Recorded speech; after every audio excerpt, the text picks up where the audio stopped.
आइए शुरू करते हैं। घास स्थल। पिछले क्लास में हम लोगों ने विभिन्न प्रकार के वनस्पति के बारे में क्या किया था, जाना था। मतलब घास स्थल क्या है, तो 3 से 4 मीटर तक की ऊंचाई वाले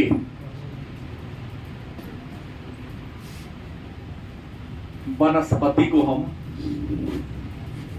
घास कहते हैं। और जिन क्षेत्रों में ये वनस्पतियां पाई जाती हैं उस क्षेत्र को हम घास स्थल के नाम से जानते हैं। ये जो घास स्थल है स्थिति के आधार पर 2 भागों में बांटा गया है। ये जो घास स्थल है इसमें खास करके शाकाहारी जीव ही रहते हैं, शाकाहारी जानवर ही रहते हैं। लेकिन जो घास स्थल है उसको स्थिति के आधार पर 2 भागों में बांटा गया है। एक है उष्ण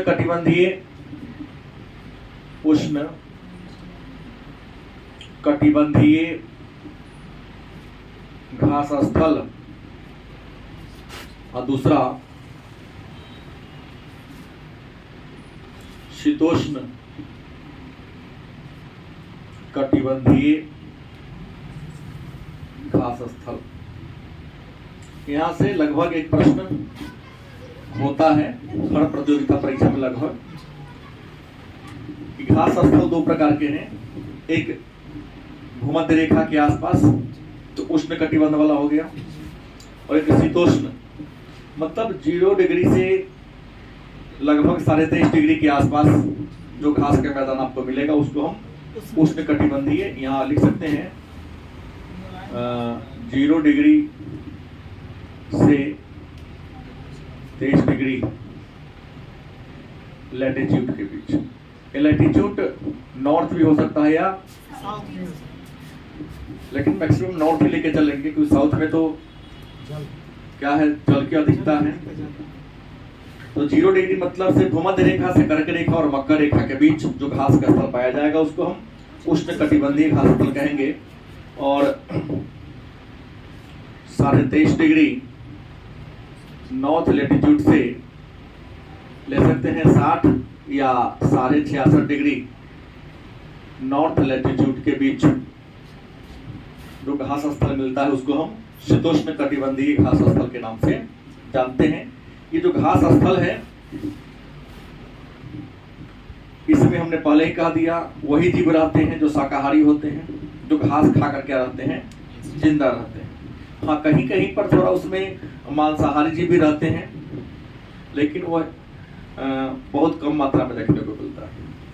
घास स्थल को अलग अलग देशों में अलग अलग नामों से जाना जाता है। अगर हम उष्ण कटिबंधीय घास स्थल की बात करें तो पूर्वी अफ्रीका, मतलब अफ्रीका महादेश के पूरब में उष्ण कटिबंधीय जो घास के मैदान मिलता है उसको सावाना कहते हैं। सावाना पूर्वी अफ्रीका में उष्ण कटिबंधीय घास स्थल को क्या कहते हैं, सवाना कहते हैं। दूसरा नंबर ब्राजील की बात करें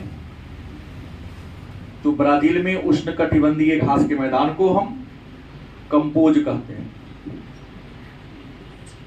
क्या कहते हैं, कंपोज कहते हैं।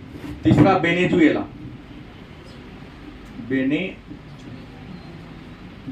वेनेजुएला भी दक्षिण अमेरिका महादेश में ही है, और वेनेजुएला में घास के मैदान को लानोस कहते हैं। यहाँ देखने वाली बात यह है कि सवाना, कंपोज और लानोस उष्ण कटिबंधीय घास का मैदान है। पहली बात तो ये है कि सवाना, कंपोज और लानोस क्या है, तो घास का मैदान है। कैसा घास का मैदान है, उष्ण कटिबंधीय, गर्मी की इलाका वाला।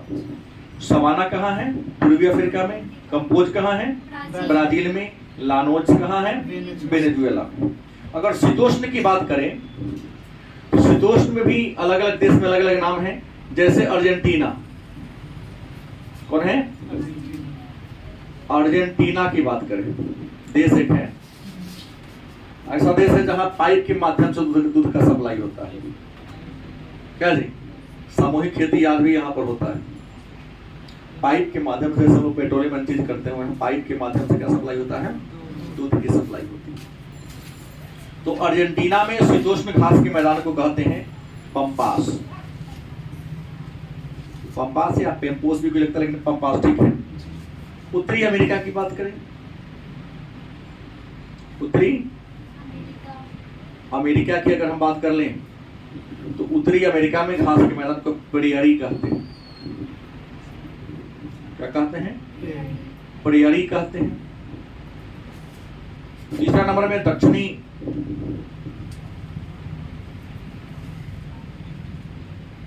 अफ्रीका की बात कर लें।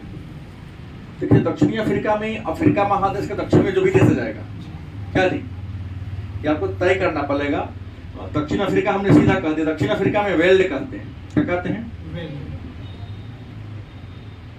अब दक्षिण अफ्रीका न पूछ करके आपसे भी पूछ सकता है दक्षिण अफ्रीका एक देश है जहां गांधी जी गए थे, उसके अगल बगल में जो भी छोटे छोटे देश है वहां वेल्ड ही नाम से आएगा। उसके बाद मध्य एशिया, मध्य ईरान, इराक, क्या जी, ये सारा मध्य एशिया के देश है। और मध्य एशिया में शीतोष्ण कटिबंधीय बंदीय घास मैदान को स्टेपी कहते हैं। स्टेपी चाहे स्टेपिस कहते हैं। और ऑस्ट्रेलिया में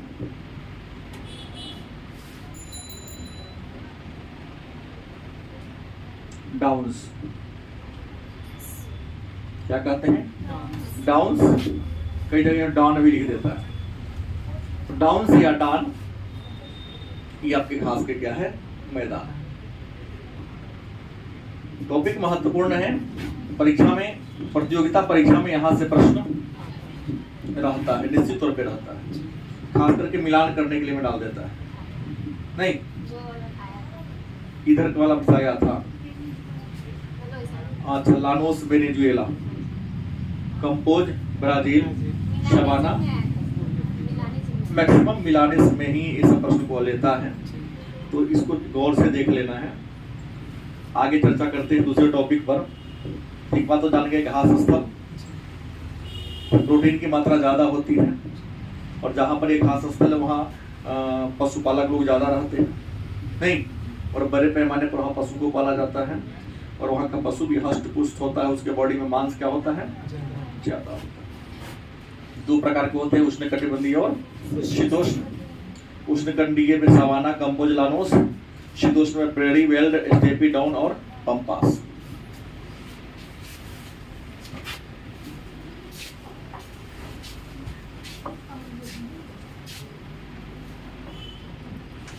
अगला टॉपिक पढ़ना है मानवीय पर्यावरण।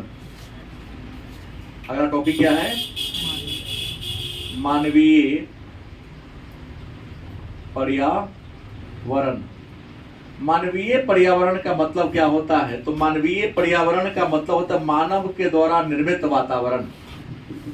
नहीं, मानवीय पर्यावरण का शाब्दिक अर्थ है मानव के द्वारा बनाया गया, मानव के द्वारा निर्मित किया गया वातावरण। और मानव ने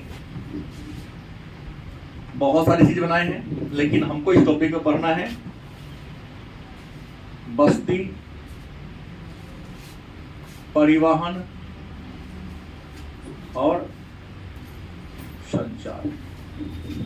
मानवीय पर्यावरण का मतलब होता है जिस पर्यावरण का निर्माण, जिस वातावरण का निर्माण मानव ने किया हो, उसको हम मानवीय पर्यावरण के नाम से जानते हैं। बस्ती है, परिवहन है और संचार है। तो सबसे पहले हम जानते हैं कि बस्ती क्या है, या बस्ती कहते किसे। तो बस्ती का डेफिनेशन है, बस्ती का परिभाषा है, बस्ती उस स्थान को कहते हैं जिसे मनुष्य अपने घर बनाने के लिए चुन लेता है, या वह स्थान जहां पर मनुष्य अपना एक छोटा सा घर बना के रहता है, उसी स्थान को क्या कहते हैं? बस्ती कहते हैं। गलत सही? अब सवाल होगा, तो क्या बस्ती का विकास कब हुआ? क्या जब से मनुष्य आया तब से ही घर बनना शुरू हो गया? तो नहीं, मनुष्य का जब लगभग 3.5 करोड़ वर्ष पहले जीवन की उत्पत्ति इस पृथ्वी पर हुआ, तो जब प्रारंभिक मानव आए तो मानव प्रारंभ में वृक्ष पर रहा करते थे। वृक्ष के बाद कहाँ गए? गुफा में रहने लगे। आज भी संसार के कुछ ऐसे प्रजाति हैं जो वृक्ष पर घर बना के रहते हैं। गलत सही रहते ऑस्ट्रेलिया साइड में है, वृक्ष पर, घनघोर जंगल में। नहीं वृक्ष पर रहेगा तो जंगली जीव उसको खा जाएगा। तो पहले मानव वृक्ष पर रहते थे, न तो बंदर जैसा था, उसको ये दिक्कत नहीं था, पहले से बना के रखा था। उसके बाद कहाँ गया? गुफा में रहने लगा, पहाड़ के कंदराओं में रहना शुरू कर दिया। लेकिन मानव में थोड़ा सा और मैच्योरिटी आई, उसके ज्ञान में थोड़ी सी क्या हुई? वृद्धि हुई। उन्होंने खेती बाड़ी करने की कला का क्या कर लिया? विकास कर लिया। तो खेती बाड़ी करना कला का विकास कर लिया तो मानव ने अपना पहला बस्ती नदी घाटी में बनाया। मतलब मानव सभ्यता का विकास कहाँ हुआ? नदी घाटी। मानव ने सबसे पहले निवास कहाँ किया? पहले तो वृक्ष पर गुफा में रह लिया करता था, लेकिन जब बाद में घर बनाकर रहने की बात आई तो नदी घाटी में बनाया। नदी घाटी में इसलिए बनाया ताकि नदी घाटी की जो जलवायु थी उसके अनुकूल थी। पीने के लिए पानी था, उपजाऊ मिट्टी था, घर बनाने के लिए गीली मिट्टी मिल जाया करता था, सिंचाई के लिए पानी मिल जाया करता था। जीवन की जो उस समय सुविधाएं थी आसानी से नदी घाटी में उपलब्ध हो जाती थी, मिल जाती थी। इसलिए मानव ने सबसे पहले अपने निवास के लिए किसको चुना? नदी घाटी को चुना। देखिए जो बस्ती है, ये बस्ती वास्तव में होता 2 प्रकार की। बस्ती कितने प्रकार के होते हैं? 2 प्रकार के होते हैं। एक बस्ती होते हैं अस्थाई बस्ती, अस्थाई बस्ती, और दूसरा क्या होता है? अस्थाई बस्ती। अस्थाई बस्ती और अस्थाई बस्ती मन में होगा अस्थाई बस्ती किसे कहेंगे? तो कुछ महीनों के लिए, कुछ वर्षों के लिए, कुछ दिनों के लिए अपना घर बनाते हैं, रहते हैं। जिस लक्ष्य के लिए बनाया लक्ष्य पूरा हो गया, उस बस्ती को छोड़कर किसी अन्य क्षेत्र में आप क्या हो गए? चले गए, पलायन करके। तो ऐसी बस्ती को क्या कहते हैं? अस्थाई बस्ती खास करके लोग अपने खेत में बनाते हैं, पशुपालक लोग बनाते हैं। क्या? मधुमक्खी पालक लोग। क्या प्रिंस? खेत में मकई की रखवाली करना हो, आम की रखवाली करना हो, परवल साग सब्जी की खेती आपने कर लिया और ना रहेंगे तो रात में तोड़ के कौन ले चल जाएगा?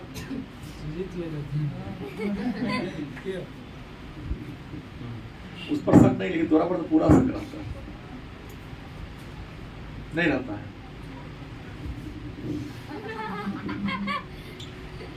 इसका एक मित्र था दिलीप, इसके साथ नहीं रहता था। कपड़ा खींचता हुआ था, आयरन वो करता था, पहनता ही था। तन्हा के रूम में छोड़ दिया गया ना। उससे पहले दिलीप इसका मित्र था, कभी घर नहीं बनाया। अजय को पोल्हा लिया, फिर दोनों समझ सारा सेवा करता था। और उसको हम तोरा पढ़ा दे, बेटा से कह रही पढ़ा दे, खुद नहीं पढ़ाया तो मेरे कारण लगा। हमने कहा खेत पशुपालक, मधुमक्खी पालक जो लोग होते हैं, मेर भगरी पालक जो होते हैं, इनका घर क्या होता है? अस्थायी घर होता है। ये लोग ऋतु प्रवास करते हैं, जहाँ इनके पशु के लिए चारा मिलेगा वहां घर बनाएगा, चारा खत्म हुआ वहां से चला आएगा।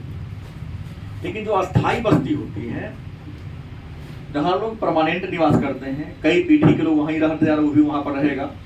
लेकिन अस्थाई बस्ती 2 प्रकार की। अस्थाई बस्ती, पहला शहरी बस्ती, और दूसरा क्या होता है? ग्रामीण बस्ती। अस्थाई बस्ती कितने प्रकार के होते हैं? 2 प्रकार के होते हैं। एक कौन होते हैं? शहरी बस्ती, और दूसरा कौन होता है? ग्रामीण बस्ती। अब मन में एक प्रश्न होगा कि सर ये शहरी बस्ती किसे कहते हैं, या शहर मतलब वह बस्ती जो शहर में मिलेगा, जो बस्ती कहाँ मिलेगा, उसे शहरी बस्ती, जो गांव में मिलेगा। लेकिन शहरी और ग्रामीण बस्ती में एक विशेषता है, डिफरेंस है कि ग्रामीण बस्ती उस बस्ती को कहेंगे जहां के 75% से ज्यादा लोग क्या होंगे, कृषक होंगे। आज जन घनत्व 400 प्रति व्यक्ति से क्या हो, किलोमीटर से कम होगा। क्या जी, ग्रामीण बस्ती की खासियत है ना, पहचान है ना, कि वहां के 75% से ज्यादा लोग क्या होंगे, कृषक होंगे, खेतीबाड़ी पशुपालन करते होंगे। और जनसंख्या का घनत्व क्या होगा, 400 व्यक्ति प्रति वर्ग किलोमीटर से कम होगा। ग्रामीण शहरी बस्ती की बात करें तो 75% ज्यादा क्या होगा, हाँ सीधे गैर कृषक कर देते हैं। गैर कृषक माने खेती बाड़ी को छोड़कर अन्य किसी काम को करते हैं, 75% से ज्यादा।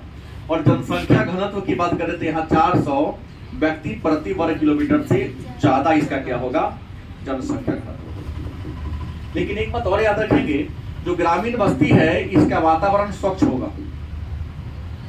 क्या होगा, और शहरी बस्ती का वातावरण क्या होगा, दूषित होगा।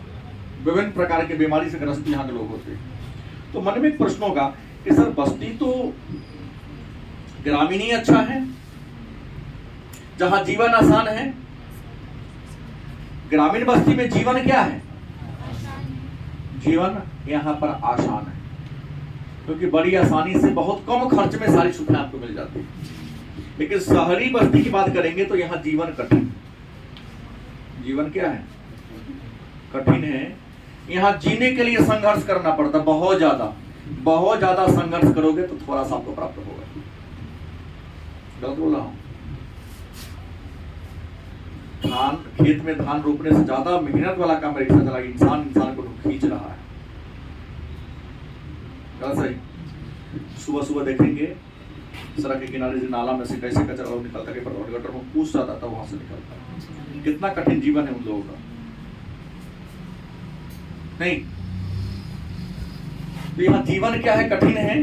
तो फिर मन में प्रश्न होगा कि सर शहरी जीवन कठिन है, लोग तो शहर में लोग क्यों आते हैं, शहर क्यों आते हैं? शहरी जीवन तो बहुत कठिन है, फिर भी आज लोगों का झुकाव कहाँ है, गांव का प्रॉपर्टी बेचकर शहर की ओर भाग रहा है। रीजन क्या है, वजह क्या है, कारण क्या है? तो शहर की ओर लोग आ रहे हैं, इनके आने के पीछे रीजन है कि यहाँ पर बेहतर क्या है, शिक्षा है, स्वास्थ्य है। गलत सही? शिक्षा है, स्वास्थ्य है और बेहतर जीवन यही जी सकते आप। अच्छा जीवन जीना है।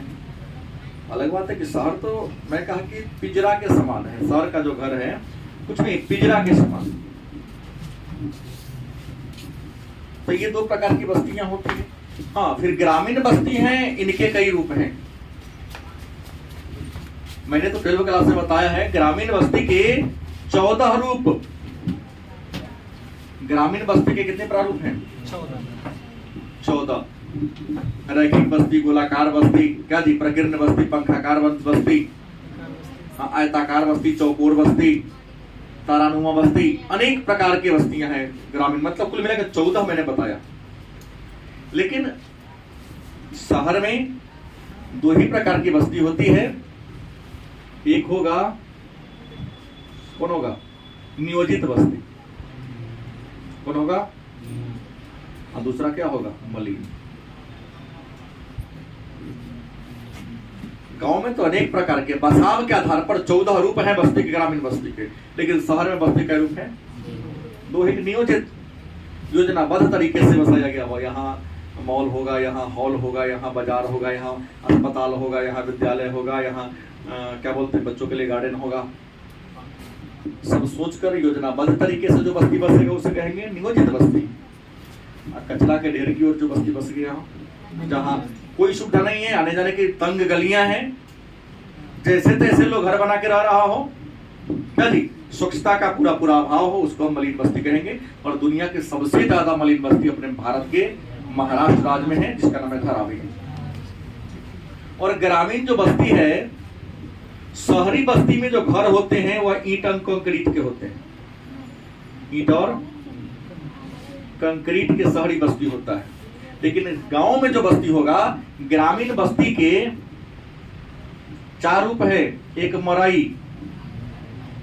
क्या होगा, मराई। 2 में कहता है खपरेल,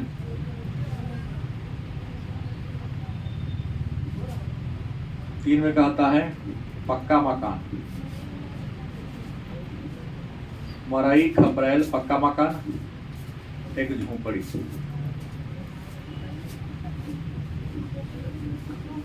प्रश्न होगा, मराई किसे कहते हैं?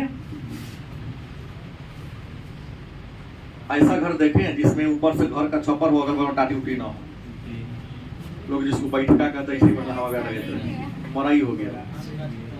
क्या हो गया? कुछ घर ऐसे होते हैं उसके छप्पर घास का ही होता है, छत किसका होता है? घास का होता है। हाँ, मुड़ियारी चाहे मुड़ियारी जो छप्पर घास का होता है, लेकिन अगल बगल में घास का ही टाटी गिर दिया रहता है, उसको हम झोपड़ी कहते हैं। सॉरी, खोपड़ी लिखा गया, गलती हो गया। मैंने कहा मराई, मराई के बाद हो गया झोपड़ी। दीवार भी घास का होगा, छत भी क्या होगा? घास का होगा। खपरेल, दीवार इसका मिट्टी या ईंट का हो सकता है, लेकिन ऊपर से कपड़ा रखा होगा, जैसे मेरा क्लासरूम दीवार ईंट का है लेकिन ऊपर कपड़ा रखा हुआ है, ये खपरेल हो गया। और पक्का मकान, दीवार भी ईंट या कंक्रीट का, और ऊपर छत भी क्या होगा? कंक्रीट का होगा। इसको हम पक्का मकान के नाम से जानते हैं। ये बस्तियां हैं। अब परिवहन के बारे में तो पहले ही जान रहे हैं। एक स्थान से अगर हम परिवहन की बात कर ले कि परिवहन क्या है, तो परिवहन का शाब्दिक अर्थ होता है ढोना। क्या होता है? वस्तु या सेवा को एक स्थान से दूसरे स्थान पर ढोना, ले जाना या ले आना परिवहन कहलाता है। और शायद आपको पढ़ाया हूं, आपको पता है कि परिवहन के प्रमुख प्रकार, एक में स्थल परिवहन, 2 में कौन है? जल परिवहन, और 3 में कौन है? वायु परिवहन। 3 ही है परिवहन के रूप में। ये जो स्थल परिवहन है, इसके कई रूप हैं। पहला सड़क परिवहन, रेल परिवहन, और तीसरा पाइपलाइन। गलत से? अच्छा, सड़क परिवहन के 4 रूप पुनः है। एक NH नेशनल हाईवे, एक SH स्टेट हाईवे, तीसरा DR डिस्ट्रिक्ट रोड, चौथा VR विलेज रोड। गलत से? ये सड़क है, सबका डेफिनेशन होता है भूमि के माध्यम से यहां से एक स्थान से दूसरे स्थान जाना स्थल परिवहन कहलाता है। जल के माध्यम से मैं जहाज पर चढ़कर एक स्थान से दूसरे स्थान जाना जल परिवहन, और हवा के माध्यम से एक स्थान से दूसरे स्थान तक जाना वायु परिवहन। लेकिन परिवहन का सबसे महंगा और तेज साधन, और वायु परिवहन के लिए हम लोग हवाई जहाज और हेलीकॉप्टर का यूज करते हैं। हवाई जहाज का आविष्कार या विकास राइट बंधु ने किया था। हेलीकॉप्टर का आविष्कार कौन किया था? हेलीकॉप्टर। ब्रैकेट। सड़क स्थल पर बने चिन्ह, स्थल पर बने चिन्ह के माध्यम से, चिन्ह माने वही रास्ता वाला कहते हैं, स्थल पर बने चिन्ह के माध्यम से आप एक स्थान से दूसरे स्थान तक जाते हो तो उसको हम सड़क परिवहन। रेल के माध्यम से, ये जो पटरी होता है ना लोहा का, इसको रेल कहते हैं। रेल के माध्यम से एक स्थान से दूसरे स्थान तक जाना रेल परिवहन। रेल के 2 पटरी के बीच की जो दूरी होती है उसको गेज कहते हैं। तो सही। आज चौड़ाई के आधार पर रेल परिवहन के 4 हैं: broad line, metre line, standard मानक लाइन और नैरो लाइन। माने गेज कितने प्रकार के हैं? 4। एक बड़ी, दूसरा मानक, तीसरा मीटर, चौथा सरकरी या पतली लाइन। गलत सही? गेज की चौड़ाई के आधार पर है। तो रेल के माध्यम से और पाइप के माध्यम से तरल पदार्थ को, पानी को, पेट्रोलियम को या दूध को या गैस को, तरल या गैसीय पदार्थ को पाइप के माध्यम से एक स्थान से दूसरे स्थान तक ले जाना। लेकिन सड़क को उसके निर्माण और रख रखाव के आधार पर, निर्माण, रख रखाव और फैलाव के आधार पर सड़क के प्रकार के हैं। एनएच जिसे भारत सरकार बनाती है, केंद्र सरकार बनाती है। लगभग भारत में कितने एनएच है? 500 के आसपास हो चुका है।